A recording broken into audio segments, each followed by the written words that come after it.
And now the people are really looking forward to the film with a positive frame of mind. So ఏ మాత్రం బాగున్నా కూడా మంచి hit అవుతుంది అనుకుంటున్నాను. Thank you, brother. Another thing, three generations of Manchus have acted in this film. ఎంతమంది ఉన్నారు total? నాకు నలుగురు పిల్లలు, నలుగురు ఉన్నారు. నేను వినీకి కూడా చెప్పాను, మా వైఫ్కి.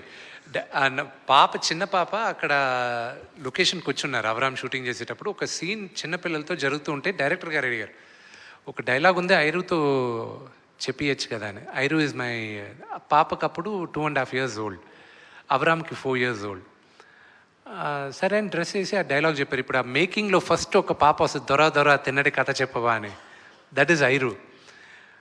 నేను వినీకి చెప్పా, విని అందరూ ఉన్నారు కదా, నువ్వు కూడా ఒక బ్యాకప్ డ్రెస్ వేసుకొని అలా నడుచుకుంటూ వెళ్ళిపో, ఐరన్ తీసి నీకు చేతికి ఇస్తాను తంతా అని నన్ను. సో యూనో కొన్నిసార్లు తాత్కాలికంగా అలా జరుగుతుంది. And it happen. It is my great fortune. నా పిల్లల్ని ఈరోజు మన ప్రేక్షకుల ముందు నేను తీసుకొస్తున్న. ఒక ఫాదర్గా నాకు వాళ్ళు నటీనటులు అవ్వాలని నాకు ఇంట్రెస్ట్, కానీ వాళ్ళ బ్లెస్సింగ్. బట్ మీరు అన్నట్టు brother, the positivity, beginning nobody believed that Kannappa will be so big, so they were not sure. I don't blame them.